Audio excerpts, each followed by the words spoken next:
here.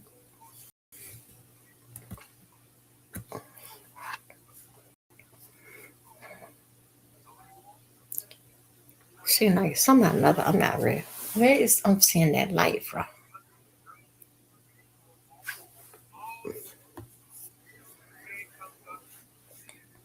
Hey y'all.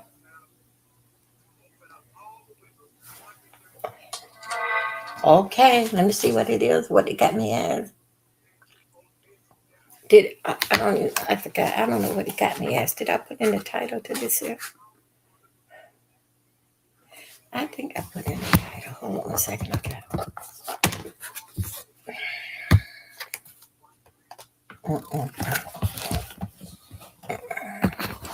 Okay.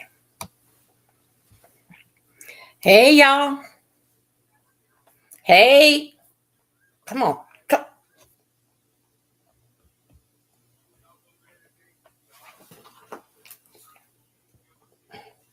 Hey. Y'all, I got my eyes. Hey. Hey there. Hey there, Joyce, Zoe. Joe, Zoe. Hey, everybody. You guys, hey, come on through. I miss you guys. Hey, y'all knows about me. Y'all notice something different about my face? I got on some glasses. Guess what? They supposed to be red somewhere around up in here. But guess what? I can see. And I thank you guys for coming in. Hold up a second. I'm over here on the tablet too. And I got to I'm gonna go by with the tablet to keep me on track. Hi everybody doing? Come on in. Please hit that like button. Don't leave me out here hanging. Come on, people. Come on, people. Don't leave me out here hanging. Let me go ahead and take mama itch. Hello, how y'all doing? Joy, where's Zoe? Gone to bed. The bully. Live with Zoe the bully. Hey everybody.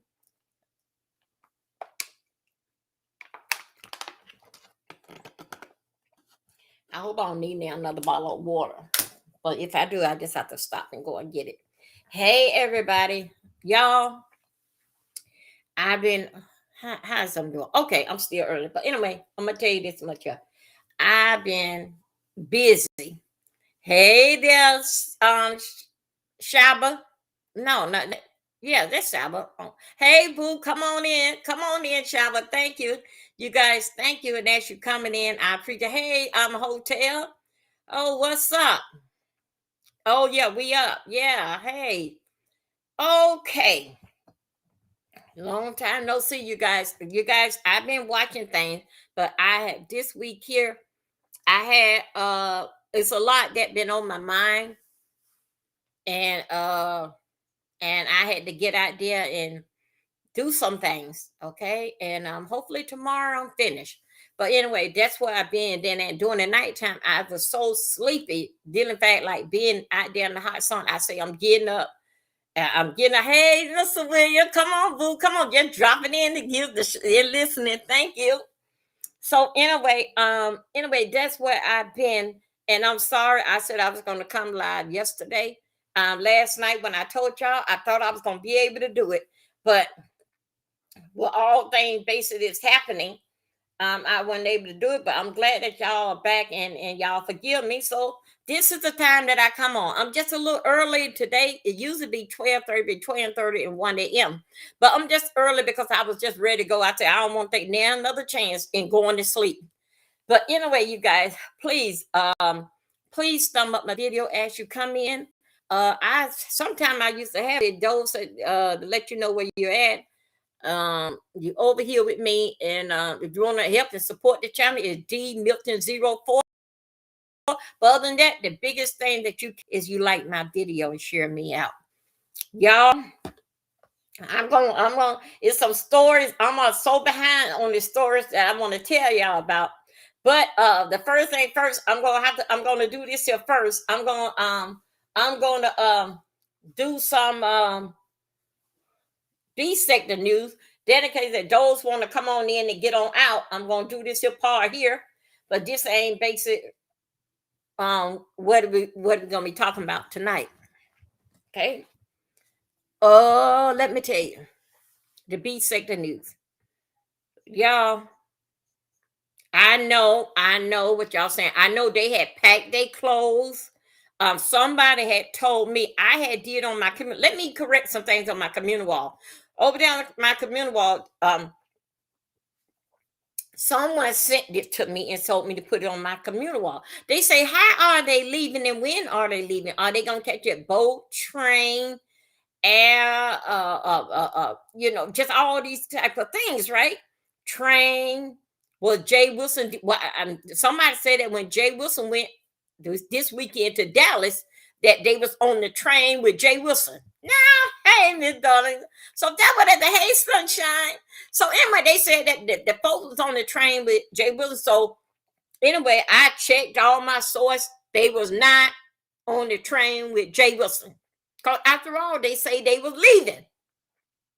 They said they were leaving.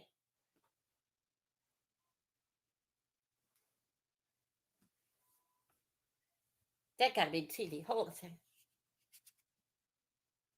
Okay, yeah, that's TV. So anyway, so the folks said that they believe that they left with Jay Wilson. And I said, oh my God. I was trying to wonder, I was around here, I was trying to wonder what state they was going to, what they were leaving the country. And just for one, I'm saying, I really was going through it like a lot of us would.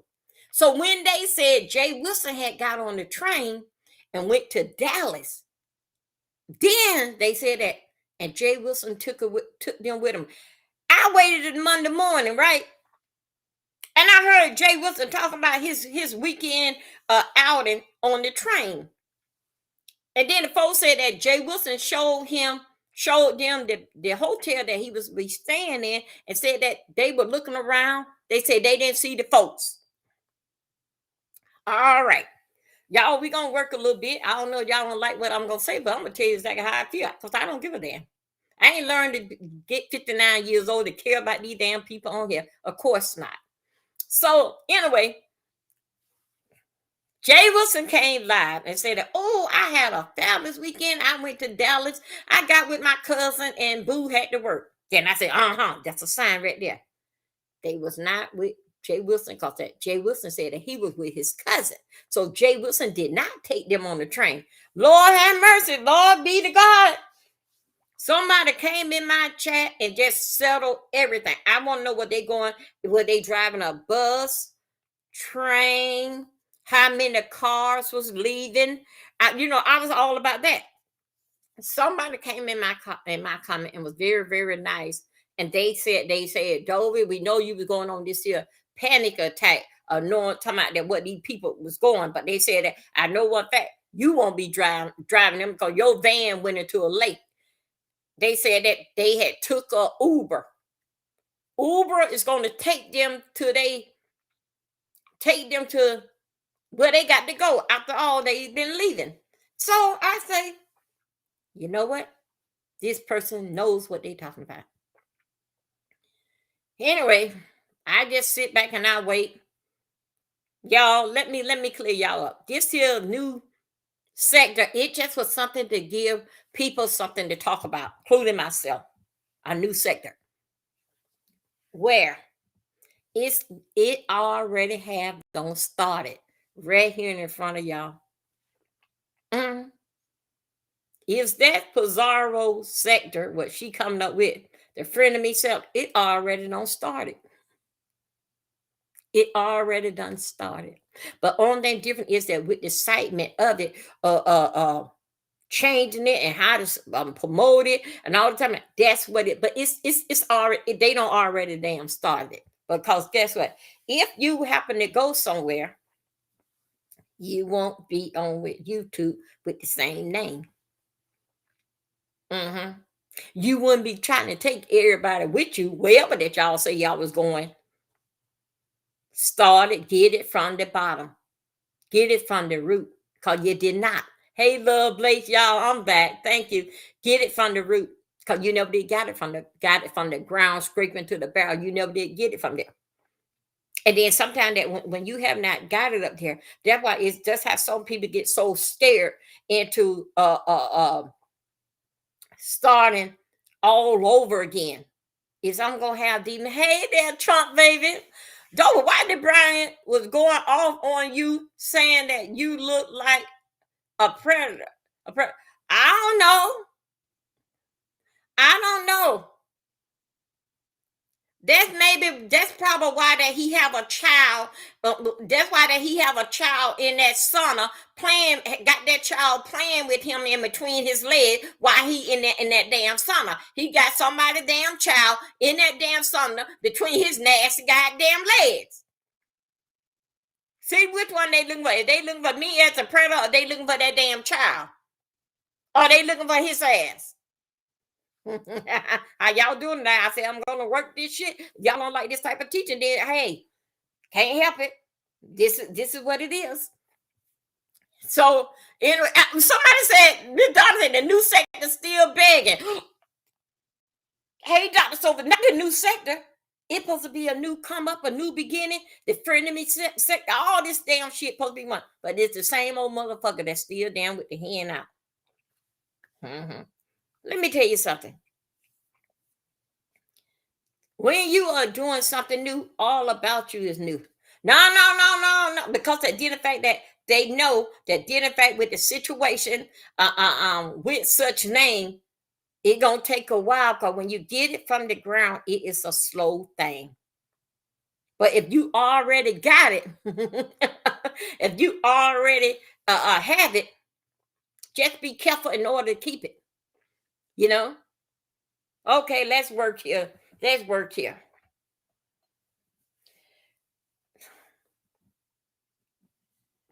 I don't told y'all. Y'all, you know what? I just found out tonight. I was saying to my daughter, Megan, when did Spank get out of school? I said, I want Spank and all the boys, you guys, to come on up. Megan said, no, Money. Spank been out of school. I said, oh, okay then. He said, Spank been out of school. I said, oh, okay then. But anyway, look.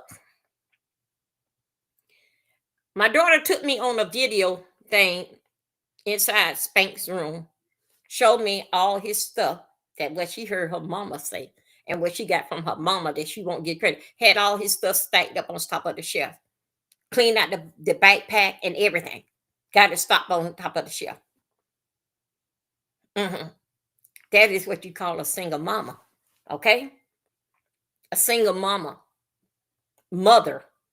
No, she's not no mama. She's a mother. Did any of you that got a man at home that got a husband, did y'all take care? Did y'all clean out those kids' backpacks? Or you throw them to the side to say, oh, y'all gonna get a new backpack when school come, when school start. What's wrong with the backpack? If you were to took it and clean it and see if it worth damn recycling and saving. Because you never know, some summer camps, they have to take their backpack. Okay, now here we go. Thank you, you guys. Thank each and every last one of you for coming in. And shout out to my moderators that are in here. So, y'all, let's talk about this here. The other week, it was about the new sector, what that is here, where they at now. That is the new sector. Okay. Where they are at now, that is the new sector. So let me tell you about this here. It happened because that I can't let me tell you how it go. I don't care. Y'all can Shirley, get out in here with your fat ass. Dr. Silver said you want some coffee. Yeah, right. You know he only know the only why that he ain't right here because he said you got the best coffee, girl. Dr. Sophie thinks us making a change around here. She's here. I had to catch her because that she every time I hear something go and hit this here wonder, her and John out there fighting or some shit. Now, the new sector is here. All right. But guess what? Won't you drop the name? Keep the same people, just drop the name. Why? Because you think so people gonna have to look for that whatever this friend of me sector is. If that's what it is, somebody got to look for the friend of me sector because they used to whatever your sector name was. Because guess what? The ability, because you cannot get it from the ground. You cannot. And if you were leaving, why you ain't go over there to Twitch, Kick, and all the other channels? Because as long that you in here, no way that you can basically go ahead and start a friend of me channel and get it from the dirt, from the ground on up. No, because of course not, because you cannot do that because you're not built like that. You're built for the tag on to somebody else and getting on their panel. And so then whenever that you go and get your panel and they know that, oh, go there, subscribe to Mary. Mary got to start on the channel now. That's how you go. Because you can't get it from the bottom because you're not made like that. You're not made like that. So anyway, now I'm going to the last week it was a calm down thing. The reason why that they was leaving before that a Pizarro come up there, yeah, yeah. Oh, hold that right there. Hold that right there.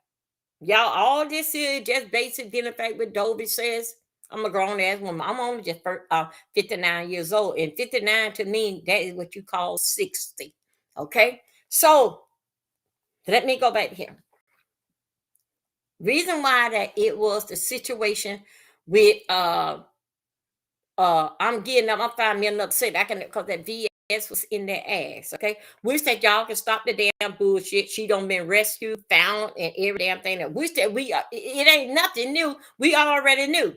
It just the new children around here is on the freak out spell. All right. So anyway, now this week here. It is, I think I heard it today, did in fact with the air condition. I don't know, maybe the air conditioning in that car or something. But let me tell you something. But that so-called husband, I'm gonna work here for a few minutes. That so-called stinking ass Haitian, he don't know nothing besides selling damn drugs, smoking damn pot, and damn lying. Y'all, I'm telling you, when I had went over to NWO, when I hear, because I check on his channel, his or her channel, whoever, I check on that. So it'll get me the rundown, like bring me in, like whatever that I missed just a little bit before I go searching around to see. The guy say, I think he said, basically like it was hot in the car and and the tone of his mouth. Thank you there, Dr. Silver. Thank you. That's good. Shirley, yes, you working out here. Thank you. Big up yourself. Thank you, everybody. So that the guy said something about that. First thing is that them sisters, them sister, all of them got Haitian boyfriend. Ain't nothing wrong with Haitian people, but she knows, Pizarro knows what's the rundown dealing fact what Americans says about them. And that's in Florida, y'all, not everywhere. That's just in Florida. Yeah, I know, love, ladies. Yeah. So anyway, so she know how that y'all listen to Funky Dineva, how that we roll out on them. All right. So anyway, the guy said something like he was cursing. Now wait a minute, y'all. Y'all got to come in. What if that's a who is raising? Now we know who raised her. It wasn't a success. Even with cleaning, even with motherhood, even cleaning herself, even down to it's a family, it's a generation thing. And then again, when you take that generation curse of being America, being nasty and filthy, then you take that, then you put it on with this here damn Haitian, you miss up, you ain't got yourself shit. Okay. Only thing dealing fact with me with the Haitian kid, the Haitian guy, they basic gets from us. They get from us. Okay. It doesn't matter if that they went to school here, even if they were born here. But long as they in that household with their parent, that's is when they come out the door, they basically tag along with us. All right. They love to get American woman. That's hold on that. And then some American women love to get Haitian guys. Reason why that us as Jamaicans don't too much mix with them because that they have a not all Jamaicans now, but still, yet they got a heavy thing dealing in fact with voodoo and witchcraft. They are the motherland of it that are dealing in fact with this here stuff here.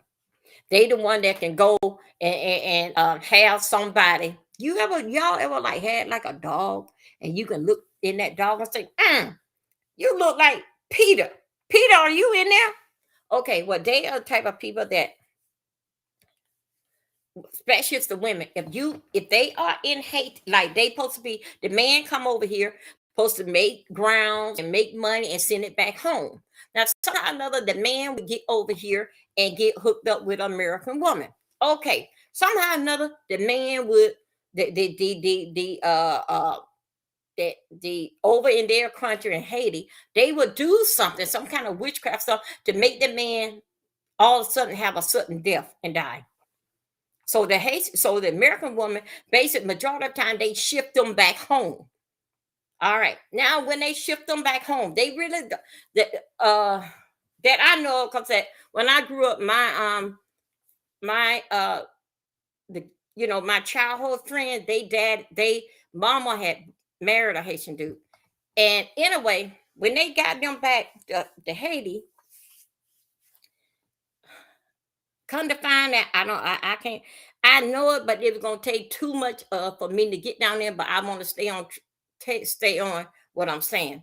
Anyway, over there in Haiti, they had him basic walking around. Okay, some kind of way how that they were saying that. I understand what they are saying, but I'm just saying that little bit. Okay, so basically what I'm saying is that the Haitian people basic grow when they come over here, they basic grows off in us. Okay. But if you got did in fact that it seemed like them two, sometimes when I listen to what he say, I say, you know what, maybe she is married. Maybe she is married. Because that guy and listening with the background of Pizarro, it's like that, damn, huh, that guy, they talk just alike. And who gonna who is going to interact with her, interact with him? You know, so it gave on me these are some hard down ghetto people. Damn, my God, praise God that I got a different type of daughter. What she'll wind up tomorrow, I don't know, but I know tonight when I talked to her, I know what she was all about.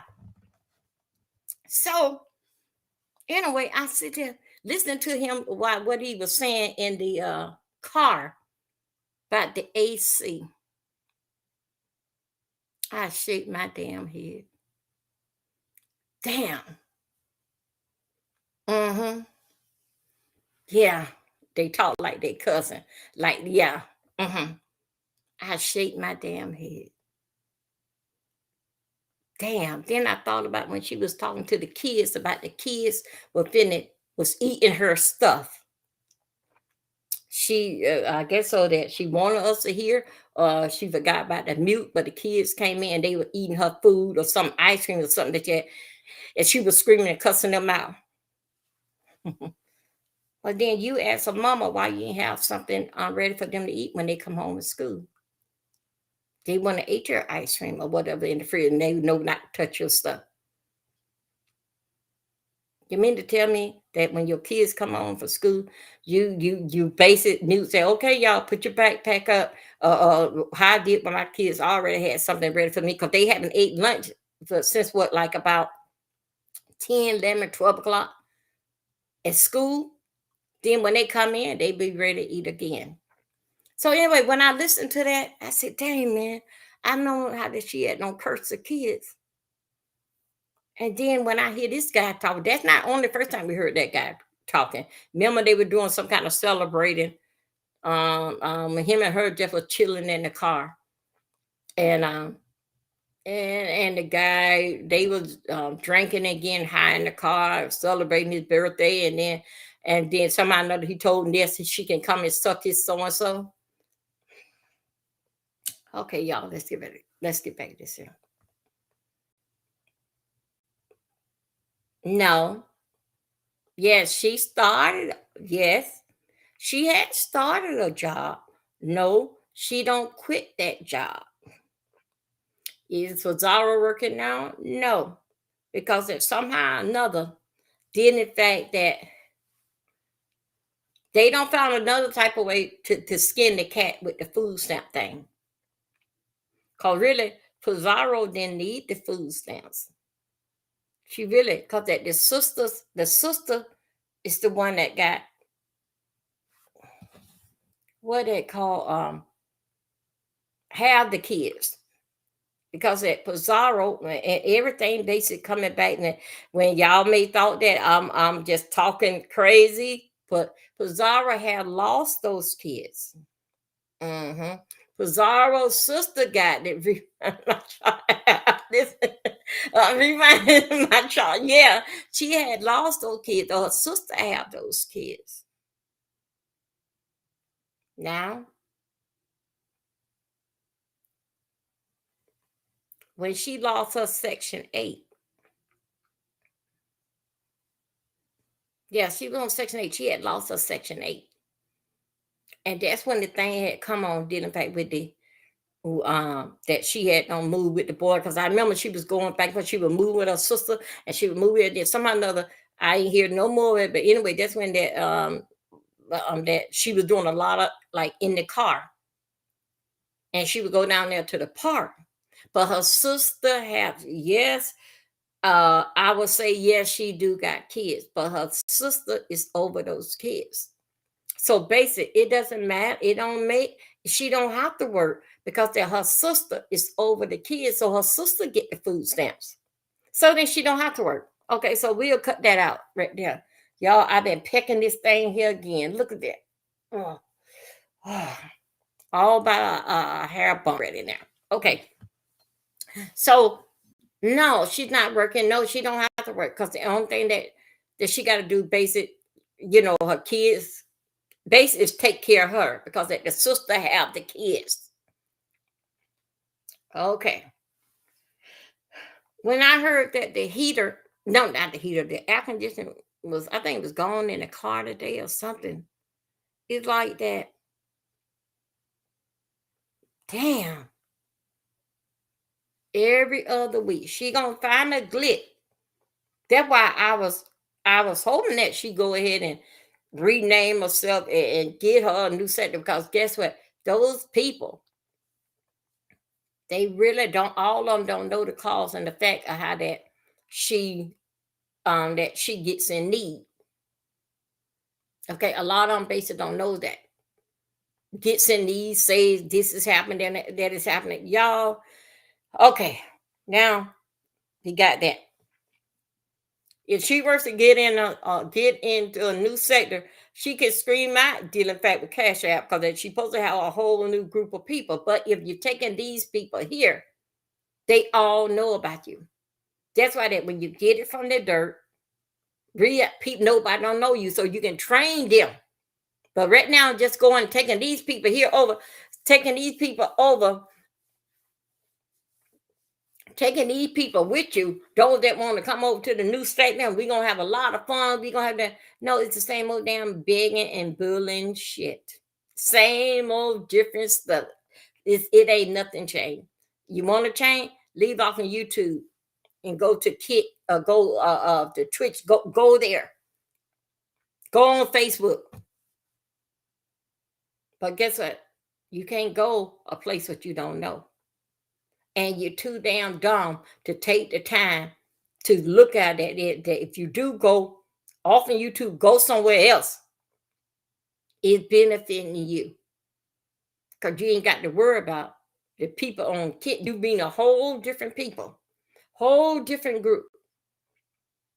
Then you can train them. But right here, the same old people, I don't care what you call yourself, the same old people know that song and dance what you do did in fact with money. And you know, and it's sort of kind of sad for even but I have a man to lay up and he is all down for you begging, because you begging for us, honey. You begging for us, wife, baby. You begging for that. You begging for y'all. Hmm. So now it's dealing fact with the air conditioner. No, y'all, no, the AC in the car. No, y'all, what is going on with that is that they're just giving us something to talk about. That's all that it is. Trying to make up. I really don't believe that the AC is gone in the car. And if it is, they got it covered. They got it covered how they can get it fixed. Because remember that she said she had a Tesla. But anyway, but it's just like that. He didn't tell you to beg, but also too, he telling you to beg and go and get that money. That's basically what they're saying. Okay. Hold up a second, you guys. Hold up a second. Let me see this. Who is this here at the door? Now, I got to see something. Who at the door? Go to bed, little girl. Okay, now. Okay, here we go.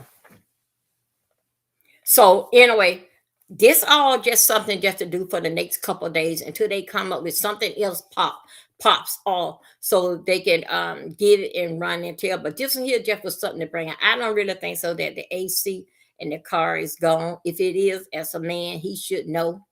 He should know exactly what to do about it. Um, I think so. This is just basic. It's another tech because another way how to go around and to get us something to talk about, and then in fact another way, then in fact with the cash out. Because that the thing you remember the other week, it was something very important came up. Remember something very important came up, but she was going to tell her people, and I cannot understand. Y'all come back here, y'all. If she have a members live, don't y'all have to pay for the membership? So I thought that she wasn't getting no check off on YouTube. I don't get it. I don't get it. If there is, because I think so. I thought I heard of somebody say, "Oh, one second, you guys, I'm putting out my legs now." I thought I heard somebody say one night that, "Oh, I don't subscribe to a membership or something," but I don't know. Anyway, if it's a membership, you got to do something that you get a check from YouTube. So anyway, we'll just let that swing another way, shorty. Okay. Now, that there, I've just said that just something but the girls talking. You got Jay Wilson talking, and it got me making a video out of it. You put it out here, we're going to talk about it. Okay, you put it out here, we're going to talk about it, and make sure that you know this still lovely one too. Paul, I'm not jealous of Pizarro starting another sector. She already don't start it. Mhm. Stop watching so goddamn hard. You won't be damn disappointed. Okay. Now, and then also too, those of us that's around here that doing our thing, we totally am damn disappointed because that she ain't going. Cause we wanted some peace and quiet and love, understanding, and all that shit around here that we can basically get back, or basically what it is to do real content around here. To sit there and go all damn night, a motherfucking bitch. Come on, God. Okay, let's bring forth. So anyway, dealing fact with that, no, she's not working. And no, she ain't got to worry about working because dealing fact that one of the kids, y'all will hear her talk. She is ADHD and a whole lot of letters in the alphabet. Okay. So basically it's some security there that I'm all right. I'm all right. It's okay. It's all right. So anyway, so no, she's not working. And believe me, you cannot do nothing with those ghetto fabulous people. You can't make them work. On how you can make them work if you arrest them and when they in prison, put them out there in the field. That's how you gonna make them work. And then you got to get on a damn horse with a damn shotgun, a rifle. They ask for work then. That means they are being made to work. Okay? The state will make your ass to work if they have to capture your ass like a runaway damn slave. They will. You gonna get. They gonna get some work out of your ass, and guess what? And you won't get paid for it. Okay, let's go. How y'all doing today? Okay, now y'all, this here kid, we was scooters. You remember we was tracking it 2 years ago. Did in fact with the kid. Uh, hold up a second. I had him up here a few minutes ago. The black kid. They was at the football field, and then okay, they was at the football field, and they were at another people, not at their home team. They was at another field, and then the black boy went up under there. Yeah, come on, Anthony. Okay, I'm gonna give y'all a little bit of history on this here. Okay, okay, his trial had started, and those that you don't know, his trial is full of nothing but with white people. I'm gonna run you about this here and refreshing y'all about this here. Scooters, y'all remember when we was over there on the turkey hut? You remember we was covering this story with the turkey hut, and then with the guy had the turkey hut burnt down, and I think his name was Lance. Anyway, you remember, and then the wife and all this here that they were doing with the turkey hut, then it come down with drugs and all this type of stuff here. So anyway, this is when we was covering a whole bunch of stories at one time. Okay, this here popped up then. So we talking about 2 years ago. Okay, let me tell you what I see with that video. Even though that they said that the video was sort of kind of blurry when it happened, what I had saw when I mean Kamal, last name Anthony. Let me hold you right here with that video. What I had saw on the video is that when it started raining, they told him, "Oh, get some money here." It was the brothers. It was two at one. Yes, it was. Those brothers, you know how these kids get when they start playing football and start getting into sport. They think so that they don't arrive. They a big dude and stuff, and they eating all they Wheaties and stuff, and they think so they big. So when he went out there, I'm tell you what I had saw back then. Now the trial is going on. When I saw it back then, those boys was bullying him. Those two white boys, dude got a thing of bullying. Hmm. And they talk the whole they like, how I want to put them. They let the sports like they so bad, and then they parents support them based like what they do, But they did. When I looked at the video when it first came out, when it had happened, them white boy, and that's how he able to go ahead on and I think so he stabbed one of the brothers, one of the twins, and the twin have died. Now they on trial. Now let me tell you what had happened. Y'all, it's a lot that going on with that Anthony family. Don't y'all remember when they did the GoFundMe and they came out here with some lie and said something about that people money pertaining to that that they because it was a black and white thing, and they were trying to do all these things to the black couple, to this black kid, and they had to get a lawyer and all this type of stuff. All the while, y'all remember the mama and the daddy with the money when they bought a mansion. Yeah, I'm trying to get y'all a little bit what they had did with the GoFundMe money. It was in the millions what they had don't got. Did in fact with this here when they said they needed money to get it. Did in fact with getting the child a good lawyer and all this kind of stuff. So people donated through the GoFundMe. They went and took the money when they bought Land Rover, when they bought expensive cars, when they got a mansion, and whatever that it happened. I can see it in my mind. I can see it in my mind. Anyway, somehow or another, the people start asking for their money back. It was always some bull crap stuff what they was doing. Him and the mother and the father had got right there and had did a press conference. Okay. about this here. I'm gonna seek it. I'm gonna pull it up in here, and then I'm gonna make it easy for me to come here and pull it up. Okay. I'm gonna pull it up, and then they're gonna make it easy for me to pull it up right here. Hold up a second. This here, try is free. Let's see. Let me see. I got to make sure I get this right because I want you actually to remember to bring y'all back down.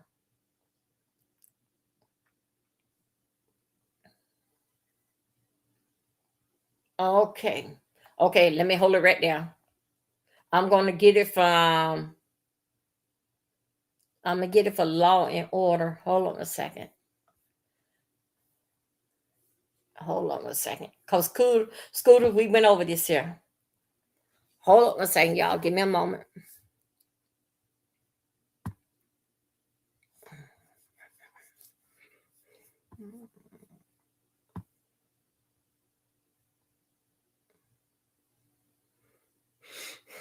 Come on, child. Come on.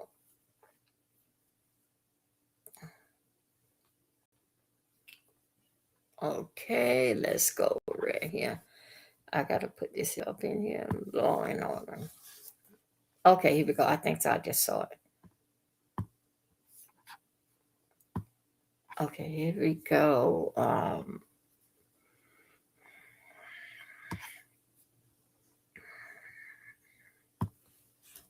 better do it like this. Okay.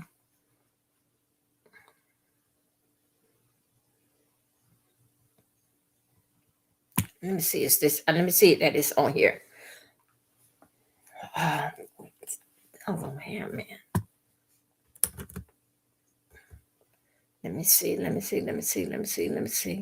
No. Okay, here we go. Let me go back here. Okay.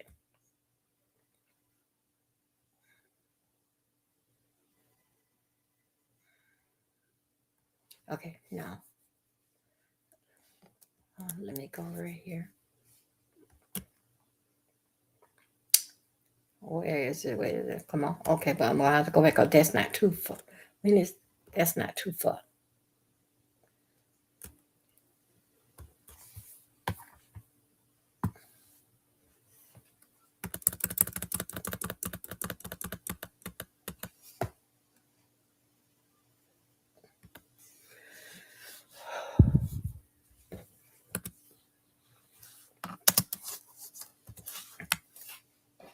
Okay, here we go.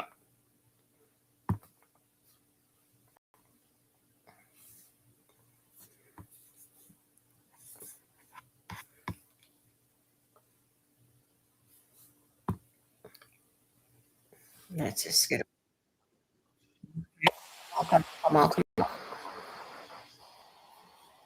Okay. Okay. Okay.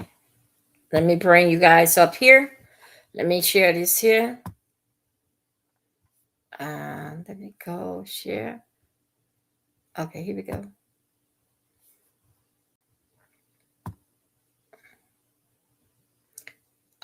Okay. Y'all, let's put that here. It may be the biggest trial this year in Texas. Oh, shoot. Go ahead. A story of two high school athletes collision course at a track meet that ended with one of them dead. The other set to go on trial for murder. Carmelo Anthony is accused of first-degree murder in the killing of Austin Metcalf, and we're on the ground in Texas, where tension has grown. Okay, hold on a second. You guys, all this in the community this is for ahead of this educating trial. Was purposes. this This self-defense? is just alleged copyright. Was this murder? Will this former high school 1976. football star go to prison as an alleged killer? We're about to find out. We're on the case Okay. presented by Law and Crime. This is the brother here. I'm Chris Hold on a Stewart. second. I gotta get to another part here. Okay, hold on a second. Hey guys, real quick before we get into this episode of Okay, when we get ready to go over this, I don't know why that this is jumping. I probably got to go to somewhere else. I don't know why that is jumping like that. Okay. This here kid here, Scooter, add more. Okay. So this here is when that kid, when they was at the track and field. I would call it track and field. It was raining. It been raining for a long time out in Texas. All right. So um the guy is start running. The kid, them other kids had up had up like a tent up. Yeah. And it was full up with nothing but with white boys under there, right? The black kid, as you see the black kid here, he had went over there and to get up under there from under the rain. All right. So the white kid told him to get the hell from up under here. Then both brothers came up, had approached the black guy, and that's when the black guy had went somewhere, maybe went somewhere, and he came back running, and he went ahead and gut him one of them white boys. But the white boys, they was like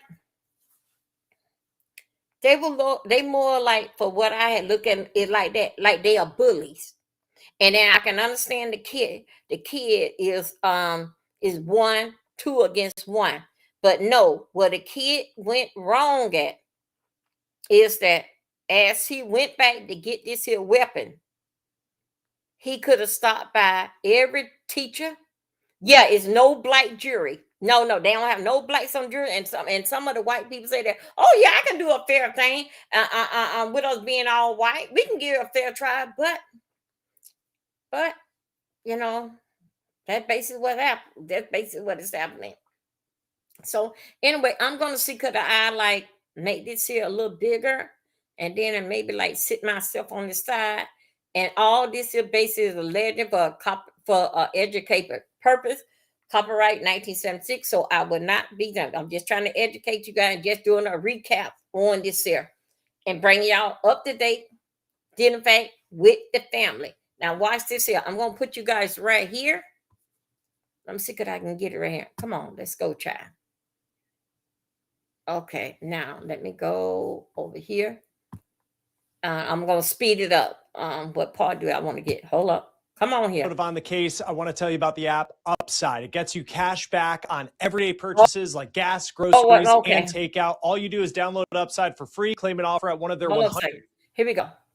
Gathered for a track meet. Austin Metcalf's and Carmelo Anthony's schools were competing in this track meet. Now, if you've ever run track, you know that teams typically have spots around the track where athletes can hang out with their teammates between events. In Austin Metcalf's case, he was with his twin brother and teammates under a tent, according to police. So this rainstorm comes in and it delays the track meet. Witnesses say another athlete who wasn't on Metcalf's team stood under Metcalf's tent.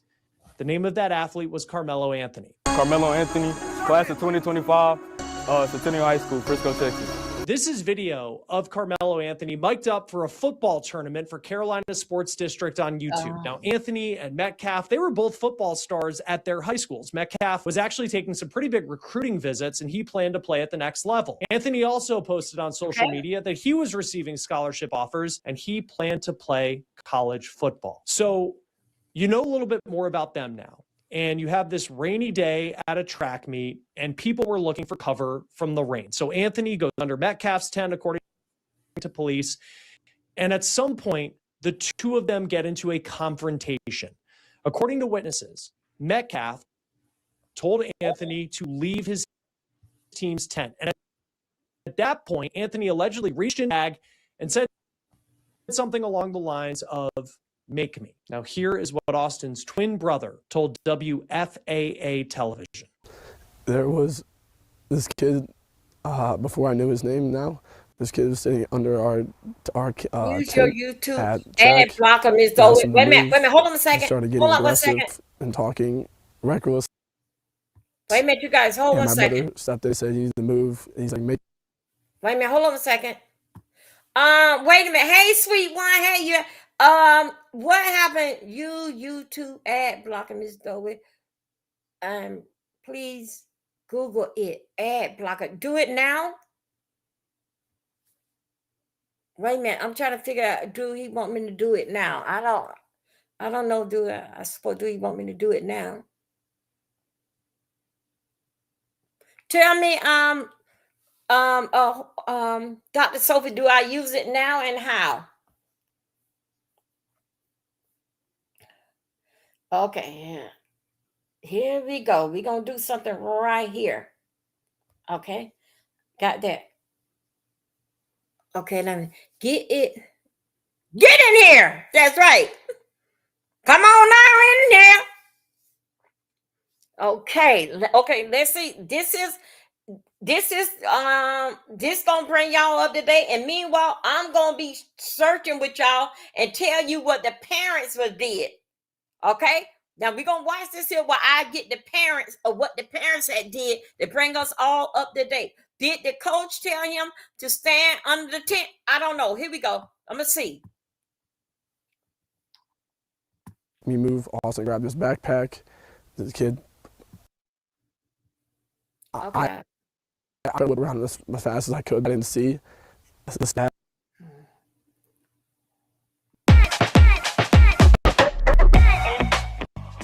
Let's use Airtable to create a bespoke app to manage physical product development using the data trapped in static PDFs that look like this. The stab. Police say then went to move Anthony from under the tent. And at that point, Carmelo Anthony allegedly pulls out a knife and stabs Metcalf in the chest. Metcalf died in his twin brother's arms.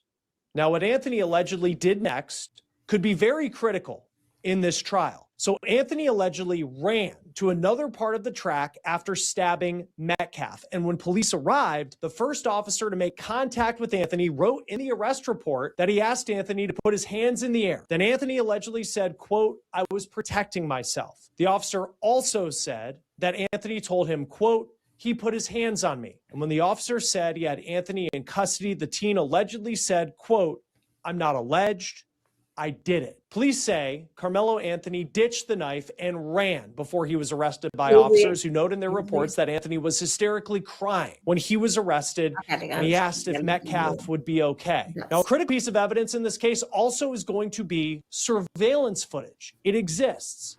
The Frisco Independent School District has video from a camera that was mounted on the stadium where this track meet was happening, and it allegedly captures the moment that Austin Metcalf was killed. Now, the school district did not release a copy of this video to the public, but it allowed a group of reporters in Dallas to see it. Yeah. WFAA television was one of the stations that got their eyes on this video. And they say the video, it's a wide angle shot of the stadium. Okay. And you can somewhat see the incident in the small left corner of the screen. The television station writes, quote, "It's difficult to determine how many people are present or what exactly is happening at the tent." Now, Anthony is expected to argue that he had to stab Austin Metcalf in self-defense. Now, I spoke with Texas attorney Bridget Williams about self-defense cases in Texas and what you have to prove.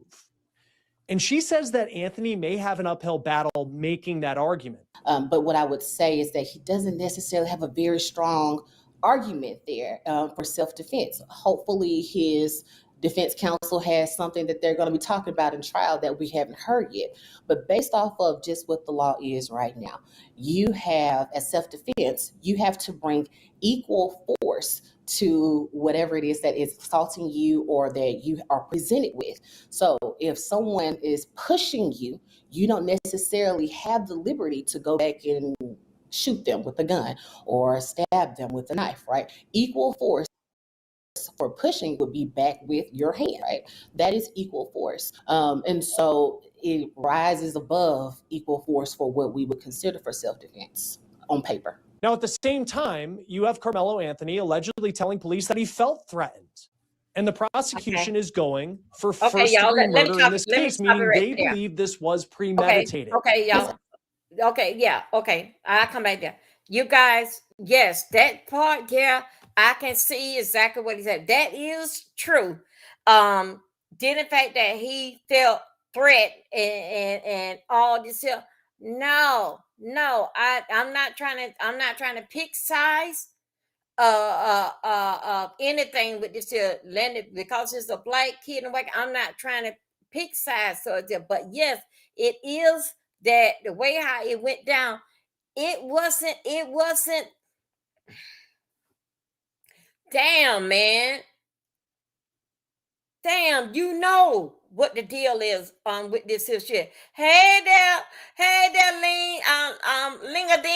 Lingaling. Okay, hey Miss Dover, this trial is so triggering.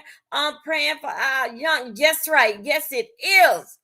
This is something there, but the scooters, you remember scooters? I said that when it first happened, I say, Scooter, we gonna stay on top of this here. This week I was watching it, but today now I can start back getting. Now I'm finna get down to call the scooters in. Let's get in it. Even though I had my things to do, let's in it. Self-defense, and it's a thin line between that and same thing, but same thing as stand your grounds. Those are two tricky things that you got to watch out for: stand the ground and self-defense. If that boy Bertha had a weapon, you got a weapon. Okay, yeah, that's self-defense because both of y'all had a weapon. People try to use self-defense and base it like why they do things, but some things they necessary is self-defense. Something ain't necessary is stand your ground. Now let's go. Let's listen to what the sister got to say. Come on, girl. Hold on, sister. Let me get you back over here. Let's go, sister. I think love that's a you. Yes, great point. girl. And those are the issues and the matters that defense counsel will be raising, because those things are up to interpretation, right? And that's what's best for a trial setting.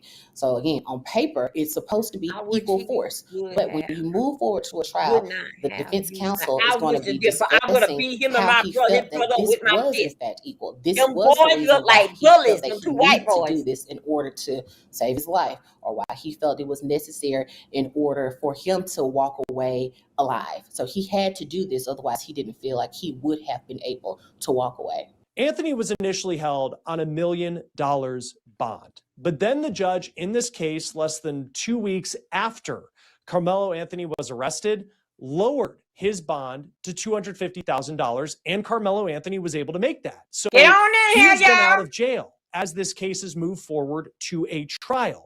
This is video per WFAA of Anthony walking free. He has been required to wear a GPS monitor and be on house arrest, and he's also had to check in with the court weekly since he posted that bond. But when that bond was lowered, it took the attention surrounding this case, frankly, the tension surrounding this case to a new level. The judge in this case received threats online. You have had people, both supporters of Carmelo Anthony, but also supporters of Austin Metcalf, going at each other online. We are expecting to see demonstrations outside the courthouse for this trial. Y'all, It's so easy to become a podcaster with Riverside. First, go to Riverside and open an account. When you're ready to hit rec to capture. Okay. Trial. And in the Wiz release from jail last year, Carmelo Anthony's family held a news conference talking about how they had been the victim of threats. This is Carmelo's mom per KDFW. In wake of this tragic incident, our family has been under attack. Whatever you think what happened between Carmelo and the Metcalf boys, my 3 younger children, my husband, and I didn't do anything to deserve to be threatened, harassed, and lied about. Now, one to remember from that news conference is not just the tension of people who are looking at this case and they have an opinion about what happened, but also there has been a lot of tension between the families of Carmelo Anthony and Austin Metcalf, which certainly, Okay, when y'all, you let me think of tell the you stakes something. of this case, when you Y'all, I gotta tell you, I don't know what part here. I'm gonna let that be right here. I'm gonna go on because I don't listen to enough of that. And I'm gonna take you to the part where that the father, the family had called a news conference, but the father of the white boys, he showed up to the news conference, right? He showed up to the news conference, and the mother of them was saying, get him out of here, get him out of here at the news conference. He wanted to hear what they were going, what lie was the family was going to tell. Okay. Then I'm going to move us along where we're going to see the part that I'm doing this on this other tablet right here. Then we're gonna go along and we're gonna see the part where I'm getting down to the point, dealing fact with the money. Okay. Now, here we go. Let me go and get this here other off because I got everything. I got a second tablet right here. Hold on a second, you guys. Let's get there because I don't want to do too much right there with that one there. Hold on a second. Let me go. Let me go right here. Let me go. Right. Matter of fact, let me just go ahead and open up another page. Then when I open up another page, then I can close that one down. Here we go. This here, what I'm going to show y'all right here. His mother, you're going to hear dealing fact with his mother, whether his mother had a position. I think the position that she had was that she was a judge or something. And allegedly, I'm trying to get it right as thing trying to come back to me with this here article, right? With the mother. And the mother had hold on, let me go right here to him.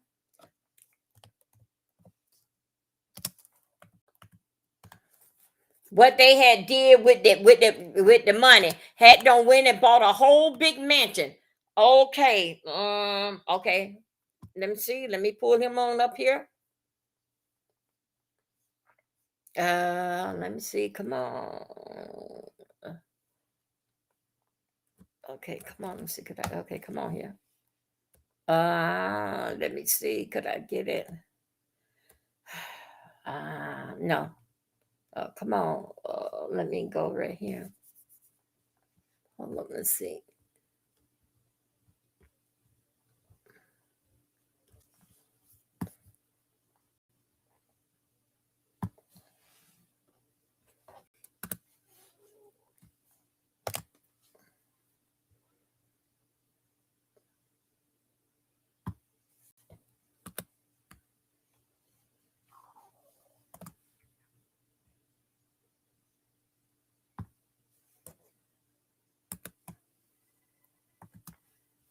Okay, let me go right here.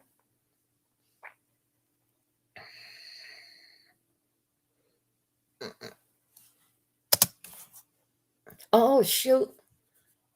No, I didn't want that. Hold up. No. Why did I mess up there? Hold on a second. Y'all give me a moment. I don't know how did I mess up there. Okay, here we go now.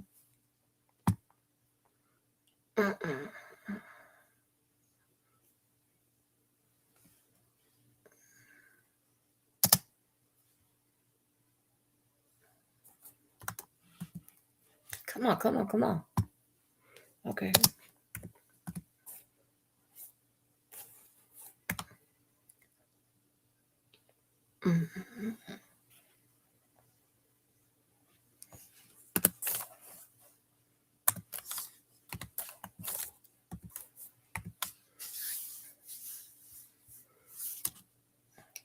That's very right.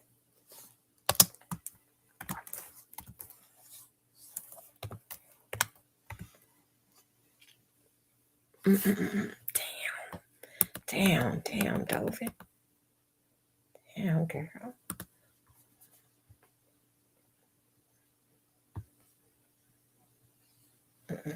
Okay, here we go. Okay, y'all, let's just go right here for a minute.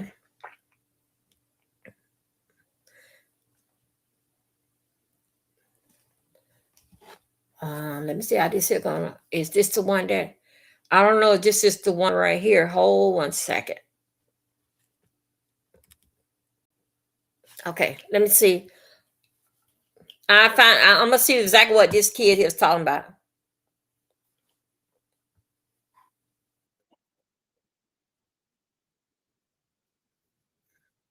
Come on, child. Okay, hold on. Wait a minute. Hold on a second. Wait a minute, y'all. Wait a minute. Hold on.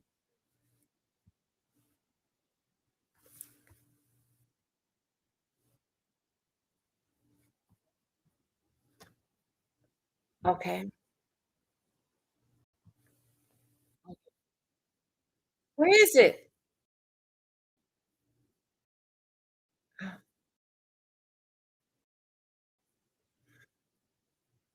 Wait a minute. Okay, come on here.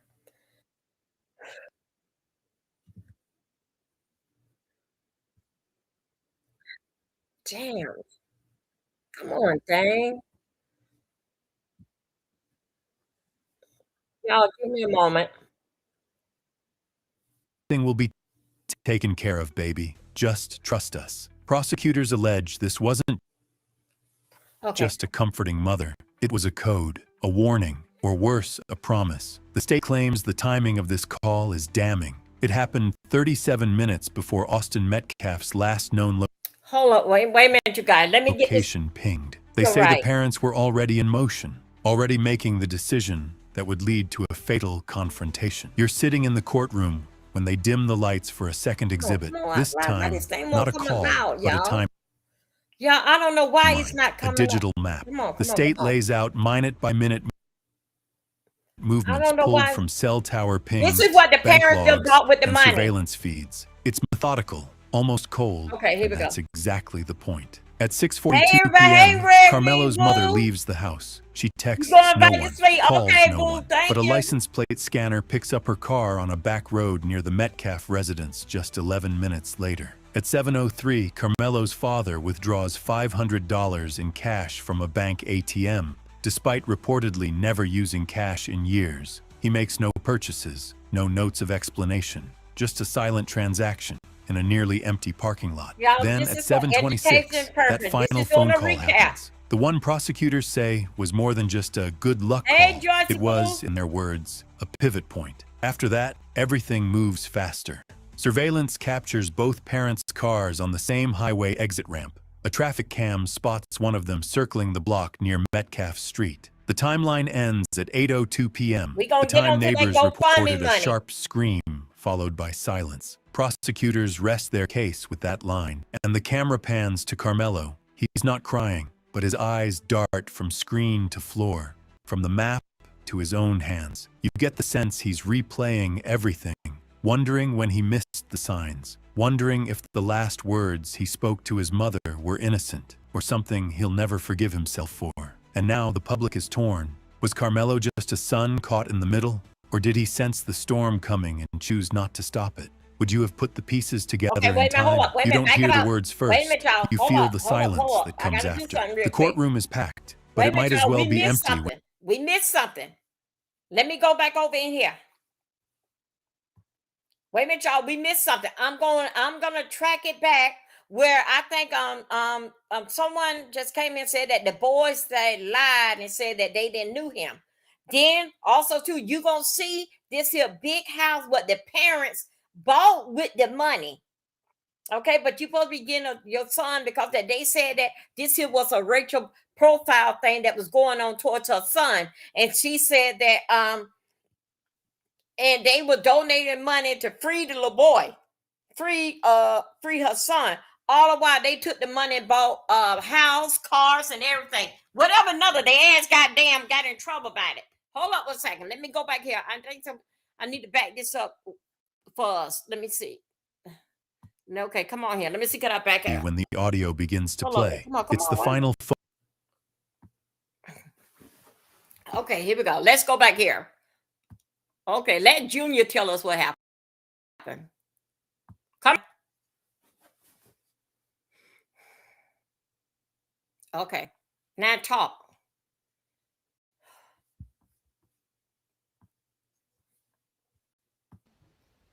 So why were they at the track meet? You don't hear the call itself, but you feel the Wait a aftermath. minute, hold on a like second, y'all. Wait a minute, y'all. We missed it again. Hold on a second. Let me get back here. Chest. Courtroom audio is silent, yet every face inside tells a story. I'm trying to get this right. What the man said and what they doing at the track meet. Okay, let's go, boy. Of disbelief, of betrayal, of something irreversible. Moments ago, prosecutors played what they described as the final phone call between Carmelo Anthony and his parents, recorded just hours before the alleged murder. You sit in that room, watching Carmelo drop his head, not in shame, in shock. The audio, though not publicly released, has been described as eerily calm. According to legal filings, Carmelo's mother reassures him, Everything will be taken care of, baby. Just trust us. Prosecutors allege this wasn't just a comforting mother. It was a code, a warning. Ryan Reynolds here from Global. It turns out one of the segments of people signing up for MIG are people over the age of 55. So I've decided to call our 55 plus plan the retirement plan. A warning, or worse, a promise. The state claims the timing of this call is damning. It happened 37 minutes before Austin Metcalf's last known location pinged. They say the parents were already in motion, already making the decision that would lead to a fatal confrontation. You're sitting in the courtroom when they dim the lights for a second exhibit. This time, not a call, but a timeline, a digital map. The state lays out minute-by-minute movements pulled from cell tower pings, bank logs, and surveillance feeds. It's methodical, almost cold, and that's exactly the point. At 6:42, Carmelo's mother leaves. She texts no one, calls no one. But a license plate scanner picks up her car on a back road near the Metcalf residence just 11 minutes later. At 7:03, Carmelo's father withdraws $500 in cash from a bank ATM. Despite reportedly never using cash in years, he makes no purchases, no notes of explanation, just a silent transaction in a nearly empty parking lot. Then at 7:26, that final phone call happens. The one prosecutors say was more than just a good luck call. It was, in their words, a pivot point. After that, everything moves faster. Surveillance captures both parents' cars on the same highway exit ramp. A traffic cam spots one of them circling the block near Metcalf Street. The timeline ends at 8:02 p.m., the time neighbors reported a sharp scream followed by silence. Prosecutors rest their case with that line, and the camera pans to Carmelo. He's not crying, but his eyes dart from screen to floor, from the map to his own hands. You get the sense he's replaying everything, wondering when he missed the signs, wondering if the last words he spoke to his mother were innocent, or something he'll never forgive himself for. And now the public is torn. Was Carmelo just a son caught in the middle, or did he sense the storm coming and choose not to stop it? Would you have put the pieces together in time? You don't hear the words first. You feel the silence that comes after. The courtroom is packed, but it might as well be empty when the audio begins to play. It's the final phone call between Carmelo and his mother, recorded just hours before the crime. At first, it sounds normal. She asks if he's eaten. He jokes about not needing to. There's laughter, thin, nervous, but then her tone drops. Okay, wait a minute, hold up. Okay, y'all, we gonna. I want y'all. I don't know if y'all can see that good, but let me come in here and say this here a little bit here. Okay, we gonna get down with this here money, how they would transfer the money, but we gonna basically let this here go. Everything basically is start coming back to me how things basically happen. Them kids knew each other. The mother, matter of fact, the little boy, the son. He already knew what to do. The parents already had it out with each parent. The parents already had it out with each other. Because that the mother already had don't talk to him before it goes. So basically, I'm gonna tell you what I think. What she said. Yeah, I tell you what, baby. If one of them come up there start bothering you go ahead and gut his ass to his death. You know. I'm just saying that. It's because that they knew before the boy even did it. It was all in the plan that I don't think so. They knew that he was going to kill him, but he did supposed to have cut him. And then if some other videos I'm looking at that identify with the parent was telling him, man, why did you hit him down? We told you to hit him right here. Let's go. Okay, let me go.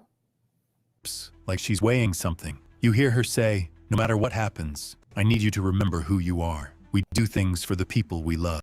There's a pause, just 5 seconds long, but it stretches across the courtroom like a crack in glass. Carmelo replies with something quiet, hard to hear, then louder. You're not doing something crazy, right? And her response, sometimes doing nothing is worse. Gasps echo through the courtroom. One juror instinctively covers their mouth. Someone in the back whispers, oh my God, And Carmelo, he's gripping the edge of the table so tight his knuckles pale. His lips move, but there's no sound, just the audio, just her voice, preserved and now weaponized. The prosecution lets the call end without commentary. They don't need to explain it. The implication is clear. She was saying goodbye, not to the day, but to the version of herself that hadn't yet crossed the line. And now, everyone's wondering, if you had heard this call from your mother, would you have stopped her? Or would love have blinded you too? You're sitting in the courtroom, and the prosecution lays it all out, line by line,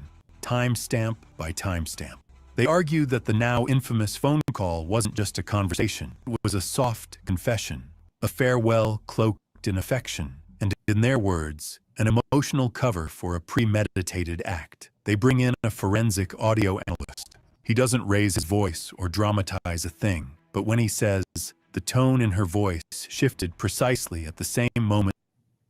Okay, let me. She mentioned y'all love watch and that while I'm sacrifice. pulling this The here entire up here. courtroom freezes. He plays it again, slowing the clip. The phrase, "We do things for the people we love," hits different now, with each syllable dissected, Wait a minute, paused, hold up. and We do re-examined things under for- the weight of first-degree murder charges. Then comes the chain of texts that followed. One, just minutes after the call, sent from Carmelo's father to a burner phone. It's done. He's safe. No You context. see? Oh, wait, no hold on follow-up. a second. You see what I'm saying? Just Wait a those minute. words. Hold up. The Hold up. prosecutor Hold up. proves 1 coordination, second. that the Hold whole up family 1 knew. second. You see what I'm saying? Okay. Okay.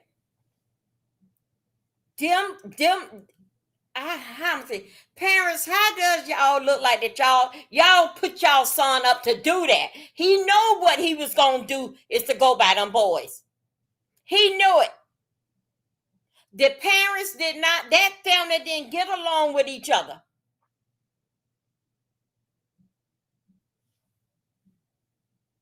They did not get along. They put your son up. The son know what to do. Now I'm trying to find the other video where the mother has said to him, "You ain't supposed to hit him there. You ain't supposed to stab him there. You supposed to stab him here." But he got that remark, that child looking like that. It's like, damn, it's not no thing that I feel sorry that. Hold up 1 second, y'all. Let me get this here right here. Okay, this is not no look on this here child face that's saying that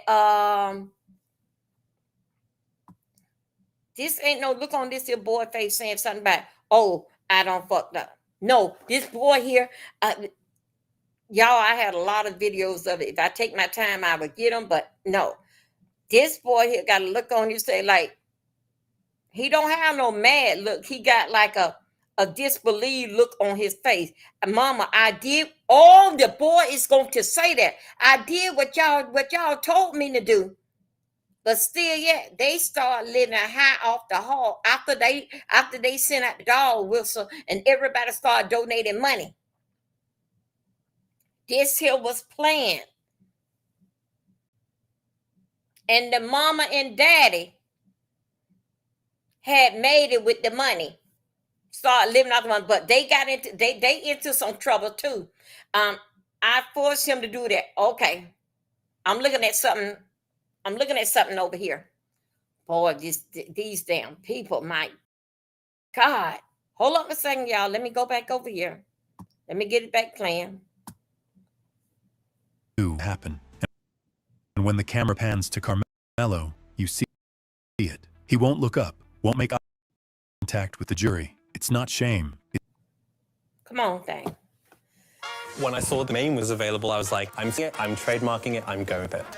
Hi, I'm Aaron, I'm the owner of Cuppa Pug. I wanted the word cuppa as a... Okay. It's disbelief. Maybe after all, he was on that call. He heard everything, and now the world has heard it too. The prosecutor turns to the jury and says, this wasn't a heat-of-the-moment tragedy. This was love weaponized. A coordinated, deliberate plan sealed with a phone call. So now the public's left asking, was that final call her way of saying goodbye? Or was it her way of saying, I'm ready? You hear the courtroom doors creak shut as the lead detective takes the stand. He doesn't waste time with pleasantries. Instead, he lifts a printed transcript of the final call, highlighted, annotated, time-stamped. The same call that Carmelo's mother made just hours before the murder. And now, it's being dissected like a roadmap to intent. We're going to make sure everything is quiet tonight.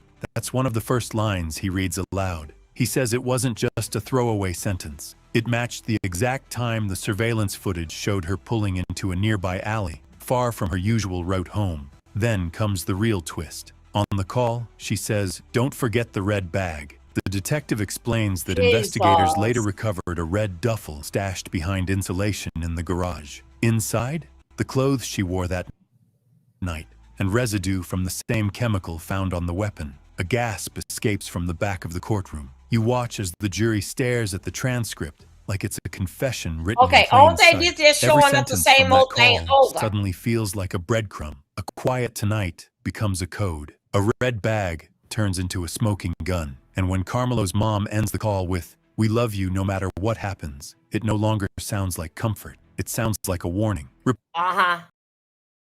Reporters begin scribbling frantically. Social media explodes with speculation. Was this entire tragedy orchestrated in whispers over a cell phone?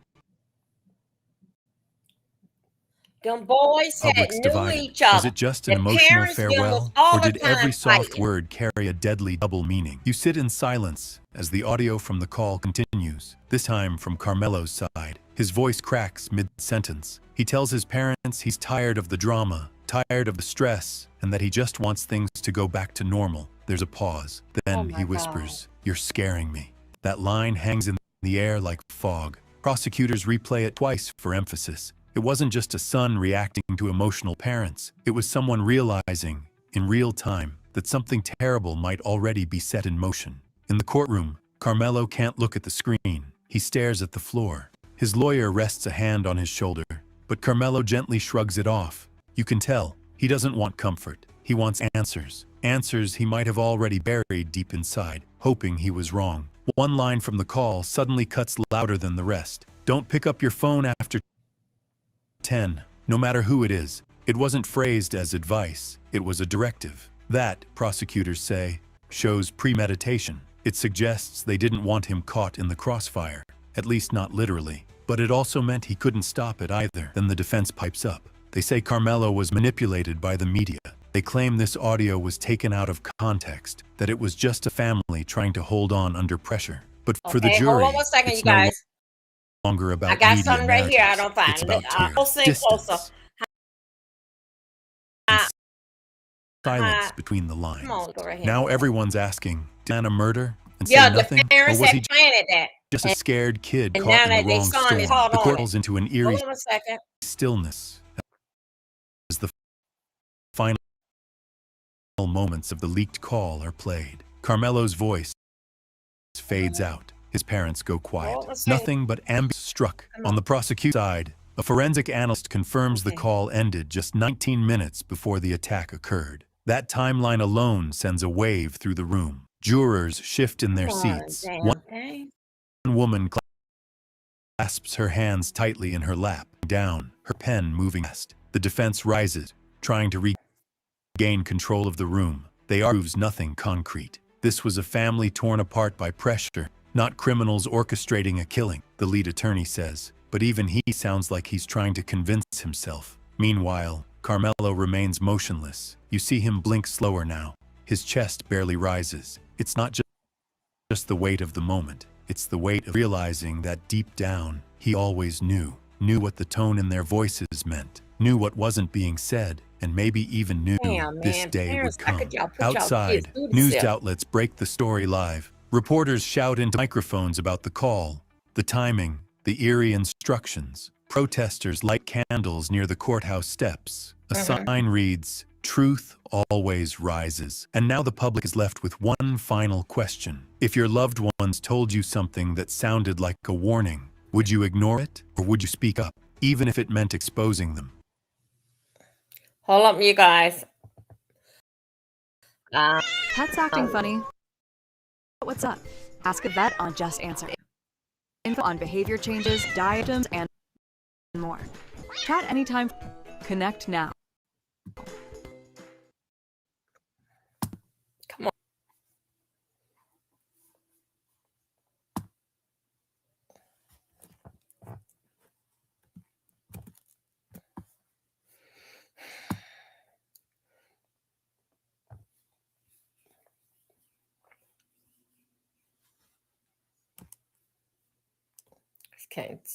cannot just hold on a second. You guys, I'm going through this here. I'm trying to get y'all where the parents at with the money. Yes, those parents did. Let me see. Let me go right here with Cheryl World. Let her give her a take on it, and why I'm still find this other thing. I found it with the money. I found the money.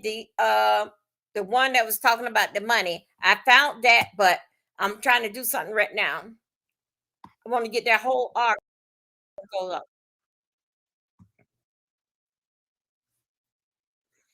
Okay. Oh my goodness.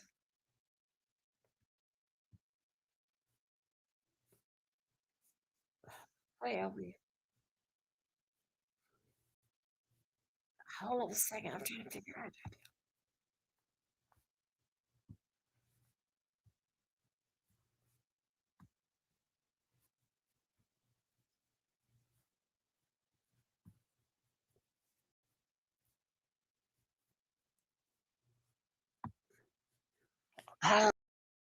Oh boy, my goodness, y'all. I'm sorry, Dover, that video is from yeah, that's where it's from. Yes, yeah, apologize. Yeah.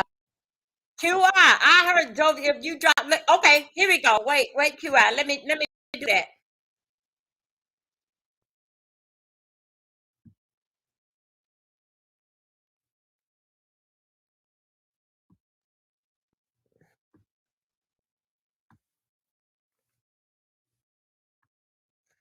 Ground. There are Okay, people there hold that on a I'm working second. with that are actually telling me what's going Hold on on, okay, in let me see present what's time. gonna Now, first off, it's very important to know that Frisco has been labeled a very racist town with only 9 to 10% African Americans. And it's in the South, which is famous for being racist. On top of that, Texas has a strict reputation Okay. not to be We played gonna with. call When they say me you and gotta QI go, is gonna you do gotta this go. here, And and I'm QI talking gonna about bring us DT, up to which is date not because on the table QI for had this some good points today case, and over that's because Cheryl. age. They have a strict policy is that they don't hand out the DP to minors. And at the time that all of this happened, Carmelo was 17 years old.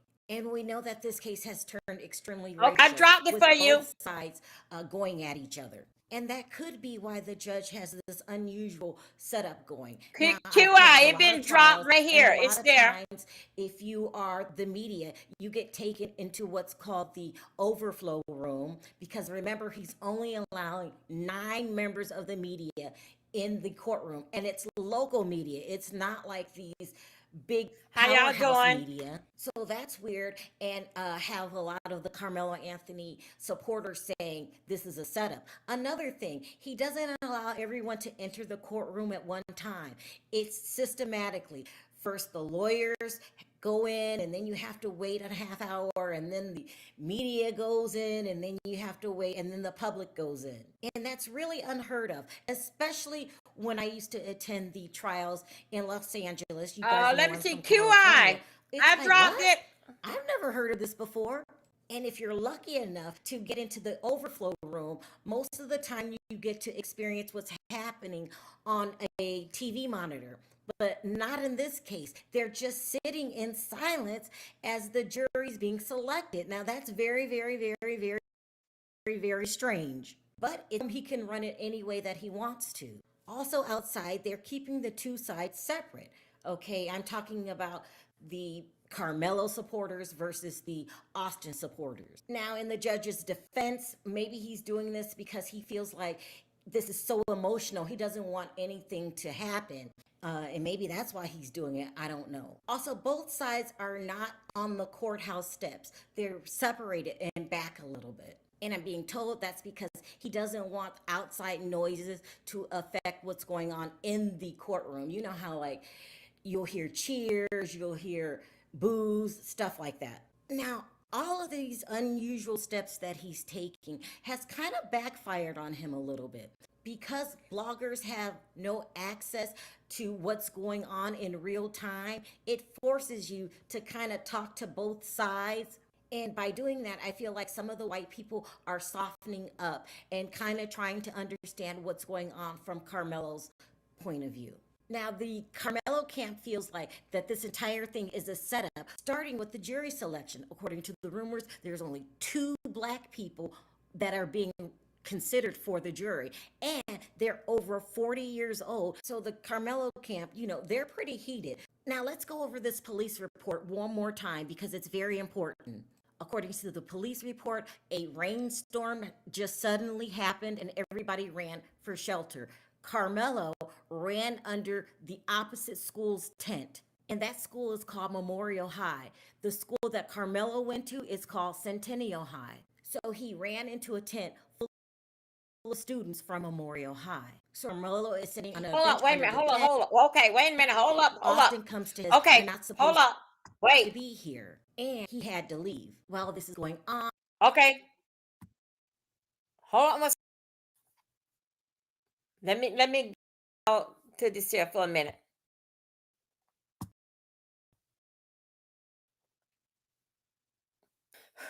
I want to bring y'all on people from that tent, from that school, stood behind Austin. Say that Carmelo opened his backpack and said, "Touch me." And okay. Now I'm getting a little bit. It's coming to me, you guys. It's coming. Okay, now I'm getting a little bit more of what's going on. Okay, both kids were going to 2 different schools. They've been had the parent. They've been had street stuff going on. They wasn't at the same time, but those kids knew each other. The parents didn't even like each other, and it begins to mean the reason why the parents ain't like each other, dealing fact with a racism thing, like that. The black people don't need to be in that neighborhood. This is what I'm getting at. Okay, now when that boy knew his parents did knew that what they was going to have this here game at, this here track and field at. Son, why you went up under their tent and you knew that they was over there? You knew that he knew that, that y'all parents did not get along. Why? And then I think so it's coming back to me. Your mama called you on the cellular phone and say, "Did you do it yet?" Y'all, I'm thinking about now. This is what I remember when it happened 2 years ago. Yeah, when it happened about 2 years ago, everything started coming to me. Little by little, as I hear talk, those kids went to 2 different schools. The boys was bullied, and also to the Anthony boy, he didn't have no bigger brother. He went on dealing fact by himself to school. Them boys always been in basically like a bully wherever that they go. But dealing fact with they behavior. The mama told him, and son, if they come up to you, you just mess them up. But the parents gave him the weapon to use. The parents later on gonna say, "We didn't tell you to kill him. Why did you hit him? We told you to hit him anywhere else. Why did you have to hit him there?" I remember all this here now. The kid, they had did the GoFundMe. They start, people want their money back. Them people went and bought them a big old house. They were driving fancy cars, going on trips and everything. They were celebrating. They took the son with him. They were celebrating. Dealing fact that their son don't did this here and don't gave them a come up. I remember this here. Okay, now let me go ahead and get us some let's go over here and let me get some pictures from here with what's his name? Judge what name was Judge Joe? What that man was named? Judge Joe, what he had to say. We're gonna cut that off right there. So now I'm giving y'all an idea basically of what I had remember how this thing had went. Okay.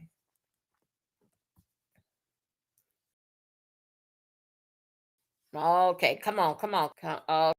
Okay. To Joe Brown, right? Okay.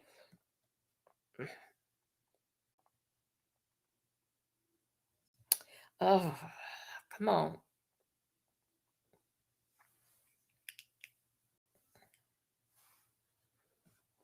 Being able to change people's lives is really the best part of the job. We change their ability to chew and eat the things that they love, and we really just change their... Okay, hold it, go. Hi, guys.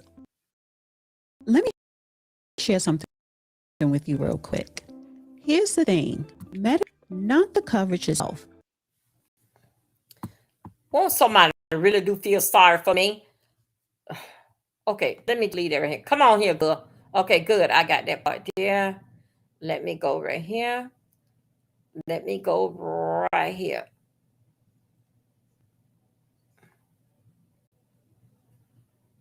Okay, Jill Brown. Let me see what you got. Go ahead.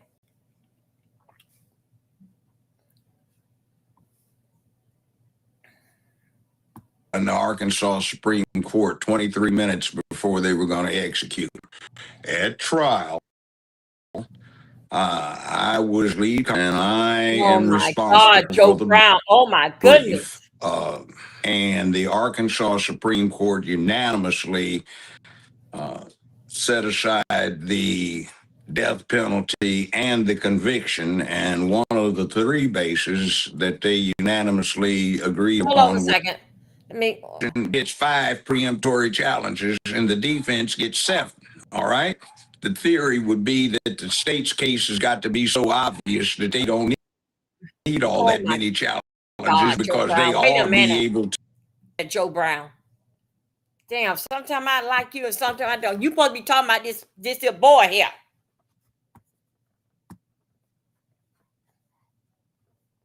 Stop sharing. Hold on, you guys. Let me try to get out. He don't lost his damn mind. Every time when I try to give it, time I try to give it a go with his ass, he always damn mess it up. Give me 1 second. With cameras banned and ag order in place, a lot of misinformation is filling the vacuum. Many people are reacting out of pure emotion, claiming this entire situation was a setup, or repeating rumors that these two young men had a history of bullying. But according to the official police investigation, that is completely false. They were total strangers. Now that the trial has started, public opinion no longer matters. These kids here, Anthony went to the other school. He went to, that's right, he went to the other school tent. But you know what? When this here first happened, I had it all down pat. Because the parents had gave him the weapon. And the boys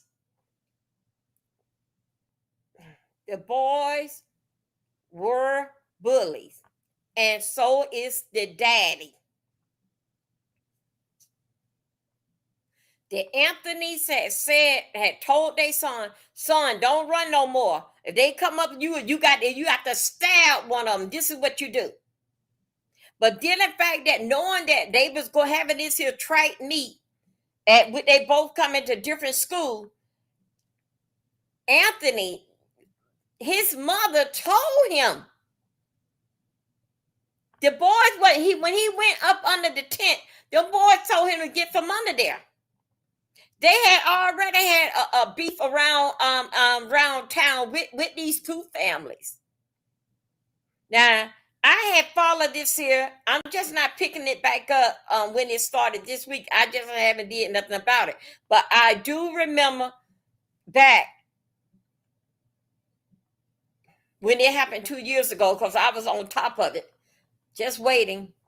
But yes, his parent, this kid here, got a look on his face is that, damn, mama, y'all made me to do this here. Look at me. Y'all around here telling me don't worry about it. I got it. And then when the mother said that was the signal, like, do it, son. We got your back. You ain't getting no time. We got good lawyers. This ain't gonna happen to you. So that's basically what it's giving me. And the boy went on ahead and did it because he didn't want to disappoint his parents. Now you got them boys. But he didn't supposed to have killed one. And it is a video out where the mother was recorded. You ain't supposed to kill him. I ain't said get him there. That's what that was said. Now wait, let me go right here. Come on, Cheryl. I really don't want to basically like hear too much different fact what you got to say about it because that.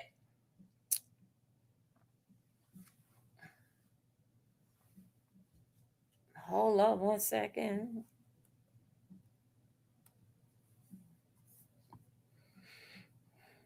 This is a shame. Them folks don't want y'all in their damn neighborhood. Yeah, we are free to go and live where we want it, but everywhere damn free with your damn got kids. Man, it is not necessary. It's free for with them kids. Hold on a second. I'm trying to get to that money part. I just put it up on this video here. Getting back with the money. At Amazon, hourly employees earn an average of over $23 an hour. The new Buck scratch-offs are loaded, so people are beginning to think any win is possible. A big story that we're following today had a development. Take a look at this expose coming from TMZ. Mello Anthony trial begins with a debate over who did that confrontation. Opening statements started this morning in the high-profile murder trial of Frisco ISD student Carmelo Anthony. He is accused of fatally stabbing 17-year-old Austin Metcalf at a track meet last year. High tension and crowds of demonstrators have flooded the Collin County Courthouse where cameras are banned.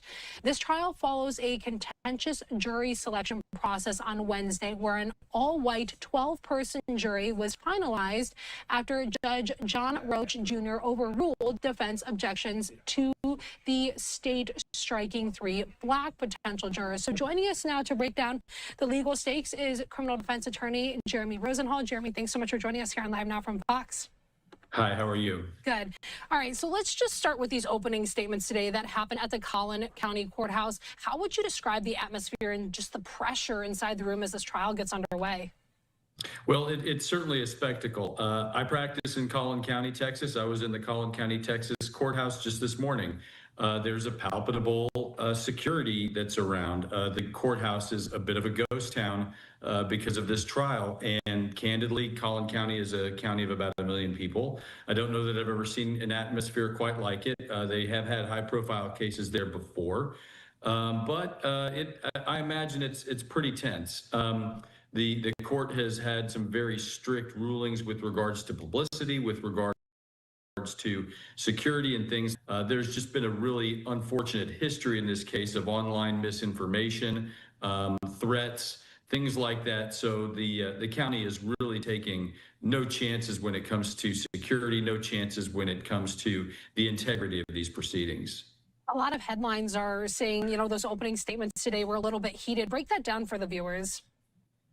Well, this has been a very emotional and contentious case. I'll start yesterday with jury selection.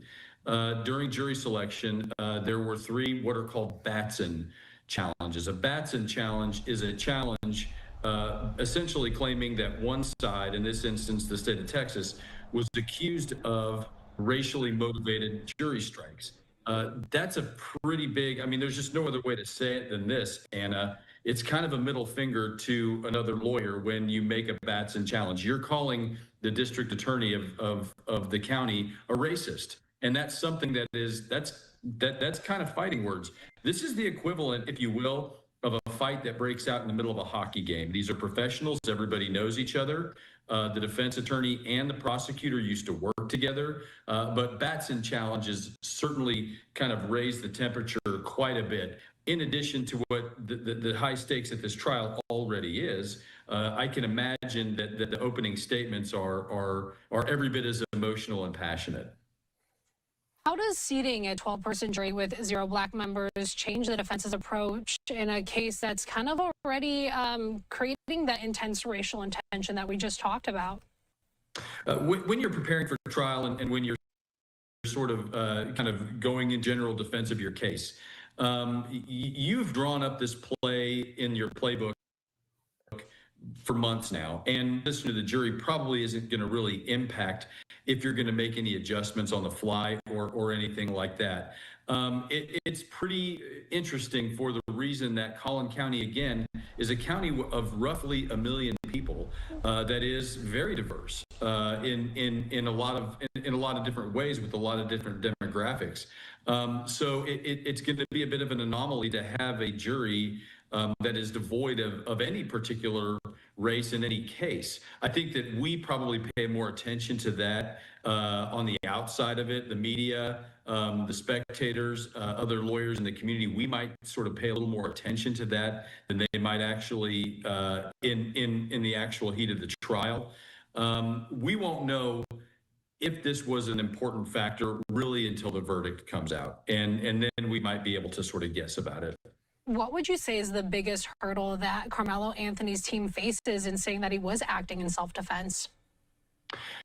Trials are always about emotion. You've got the law and the legal standards here. They're clearly trying to get what's called a self-defense charge, but you've got to win the emotional battle. And that's really difficult when on the other side of this case, there is a young man, Austin Metcalf, who died. So you're always going to be at a deficit in a murder trial because one side, the prosecution, is fighting for somebody who died. And not only that, it's very clear, Carmelo, the question is not who done it, right? That's not in doubt either. So it's very difficult as a defense lawyer to try to get the jury to understand that, look, this young man's life is in the balance as well. He may have done this, but the reason why he did it, according to their argument, is justifiable. It's a very hard counterweight to Austin Metcalf having deceased. Are you able to speak about how Texas's no duty to retreat and castle doctrine could maybe come up in this trial? Okay. I'm launching my website, but I need the right name. You can purchase what's available on Wix domains. So the way the castle doctrine and the no duty to retreat are triggered is those are areas that you are allowed to defend. You're allowed to defend your home. You're allowed to defend your car. It's probably a broader question of how the jury may feel about sort of defending yourself and defending sort of the area that you're in, your own personal space, if you will. So I think that probably, if anything, there's just sort of a tendency in Texas to kind of feel that way, to feel like we have the right to defend ourselves, our person, and in specific instances, our house or our car. The bigger issue here in this case, there's three fairly large legal issues. Number one is, did Carmelo provoke the harm in this case? Because if you provoke the harm, you can't hide behind self-defense on the back end. That's the first question. The second question is, okay, I'm having trouble with this here. Okay, QI, we'll be doing this here show together late night. Okay. Because that's what entitles him to use, in turn, a knife. And the third question is, okay, even if the jury doesn't think that it is self-defense, is this manslaughter? Was this more like an act that was not intended to kill? Those are really the three major questions here. And I think that the defense is battling for really all three of them. How heavily will the defense need to rely on that chaotic and unclear video footage from underneath the track meet tent to introduce reasonable doubt into this factor? Well, pictures are worth 1,000 words, aren't they? And anytime in the 21st century, jurors certainly expect and anticipate that they're going to have some type of video evidence. Not only that, but you had all of these young people, you had all these high school kids who were at this track meet. They were all under the tent at the same time. And I guess nobody was videoing, which I think is a bit of an anomaly.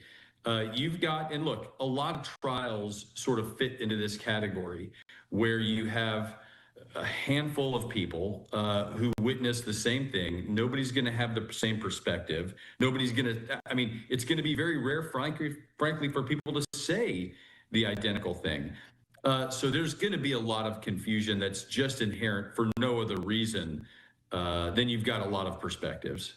From a legal standpoint, do you think Judge Roach's strict gag order has actually succeeded in protecting the trial's integrity from the widespread online doxing and the misinformation that we've been seeing? I'll tell you what, again, sort of practicing in Collin County and kind of witnessing it firsthand, they've got things really under control there. And I think they're pretty committed to not letting something outside really infect the process. We saw this in the Alex Murdaugh case.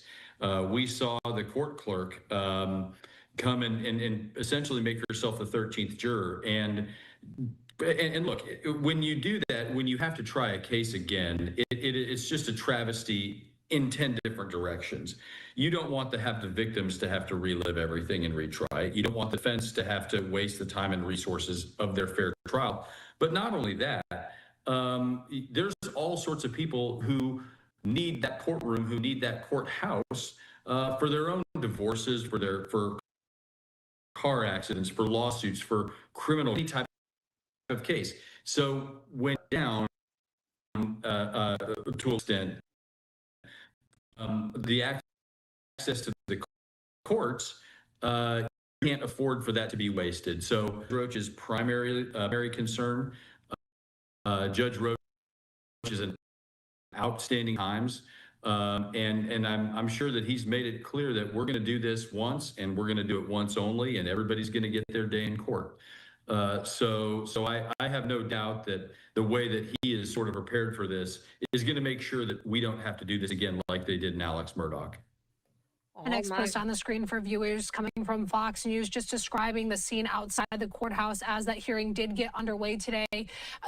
Jeremy, for Texas law, under Texas law, exactly where is the line drawn between a defendant allegedly provoking harm versus maybe making a legally justified split-second reaction to what could have been a physical threat? Case law on this it's pretty subjective, and it gives the judge a lot of what you would call discretion. That means leeway. The judge is going to be the one who decides whether or not self-defense has been raised, and then the judge will pass it along to the jury. So think of it like this. When the judge is listening to the trial, he's listening to all of the evidence in the case.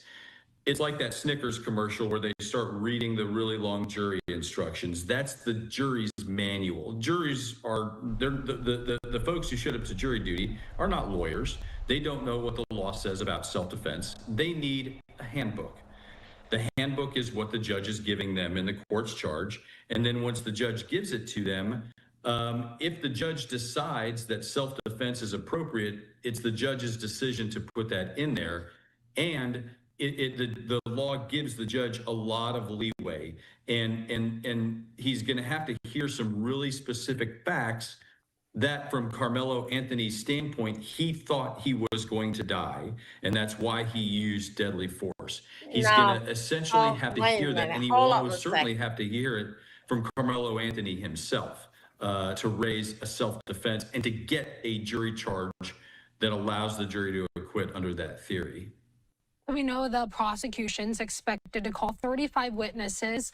How does a defense team prevent testimony fatigue and really keep the jury focused on their core narrative?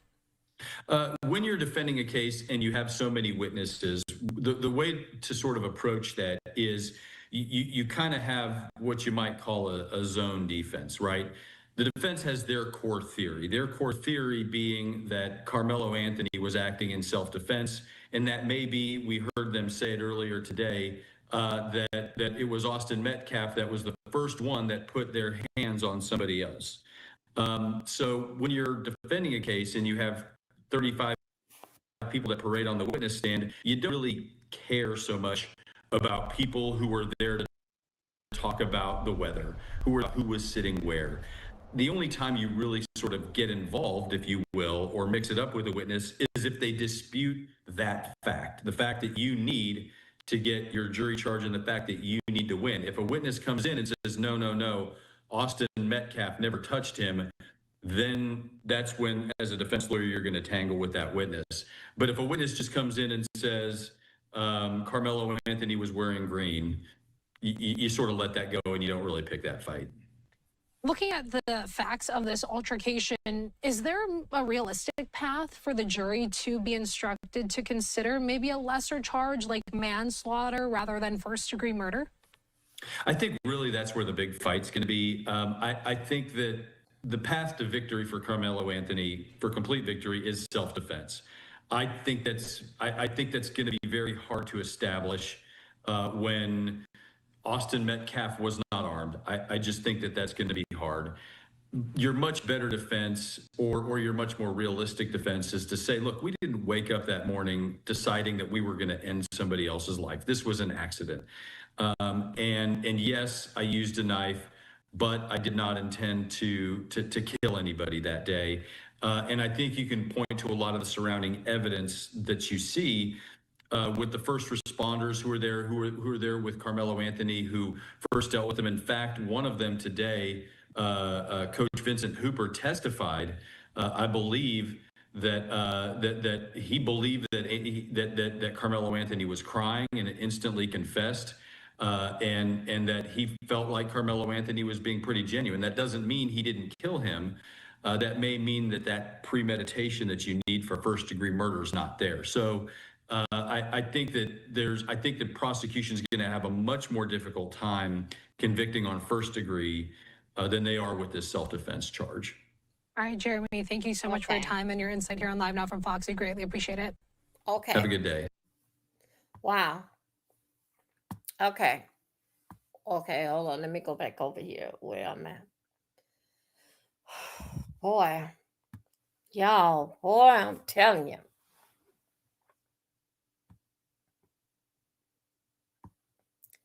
Okay, I was still looking for that piece that I don't found a whole lot of. Oh shoot, I don't found a whole lot of content creators.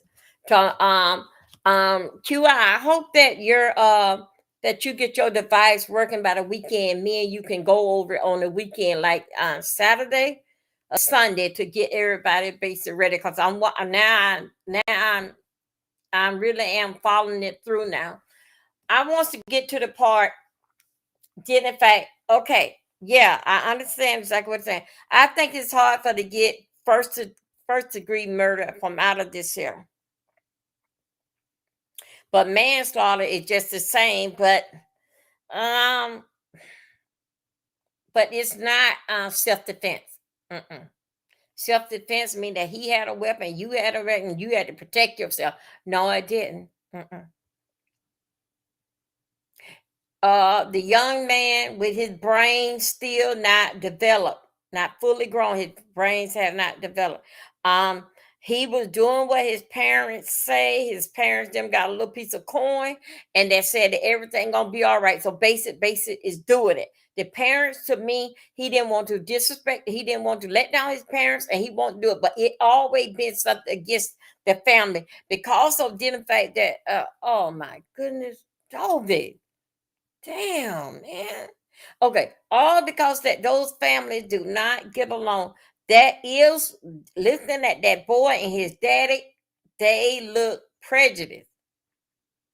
And then whenever a black person is driving something better than your car, they gonna make some problem for you in the neighborhood because they figure that one thing, you shouldn't be here. You got to be selling drugs in order for to get here and with the money. So anyway, you guys.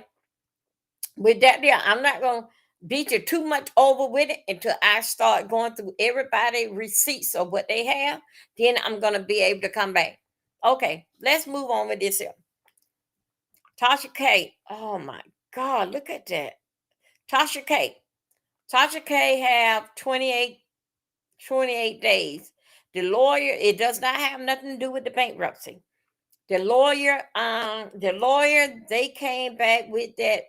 It was owed to them like 59,000. Yeah, 59,000 an hour. One lawyer get paid $750 an hour. And then you got another lawyer gets another amount. I think his is like $600 an hour. Anyway, the lawyers that Cardi B have is 6 of them. in a way, with all the time that they put in recording and everything what Tasha said, it came up to $58,000. Okay. She have until 28 days to pay that, and that's including Saturday and Sunday. Okay, but that ain't got nothing to do with the bankruptcy. The bankruptcy, for what I understand, that is still in place because that is another separate. It's not finished with Tasha K. That still is something else different. Dealing fact that with the bankruptcy, the bankruptcy have not been dismissed as what I've been looking at first. Everybody was saying their own thing, but after when I hear this here today, dealing fact with Tasha K, what she got to pay. Don't forget now, the lawyer got 10% of that to pay. So basically, Tasha K really just have about like 55,000 to pay. That's okay with her. She made 80,000 in 1 month, so that's okay with her. But with Tasha K basically hiding money, that goes over dealing fact with the bankruptcy. Okay. Tasha K, she got a new thing that came up dealing fact with. It came out last week, which that she was gonna tell us. Then she said she'll do it later. So anyway, the media came out and told that she got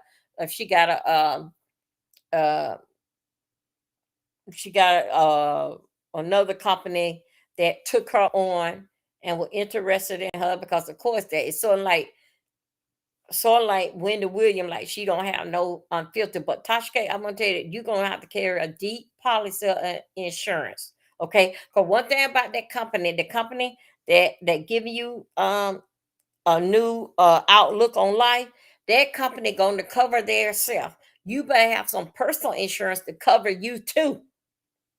Because that company don't be damn dumb and damn cheap.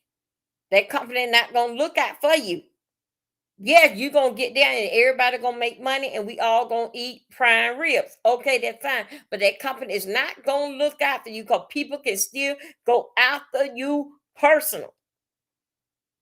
And you better be ready for it. But I'm happy for see Tasha K move on. But if there is I don't want Tasha K to get stuck like Funky Dineva. They tell him what to say. And when Funky Dineva said it, then Funky Dineva, they fire him. But anyway, that's what I want to say. I got a lot more that I want to say, but just for tonight, I won't overdo it because in the morning I gotta finish up. I hope tomorrow is my last day of what I got to do. So I'm gonna end it right here on this here, and then tomorrow night I'm gonna look for to stay some time with you guys. But it's a very big. I'm going through some things, and I got to hopefully tomorrow this would be the end of it, and I'll be able to tell y'all about it. But anyway, you guys, thank you guys for coming over. Please thumb up my video, and I'll see y'all shortly. Thank you. Bye bye.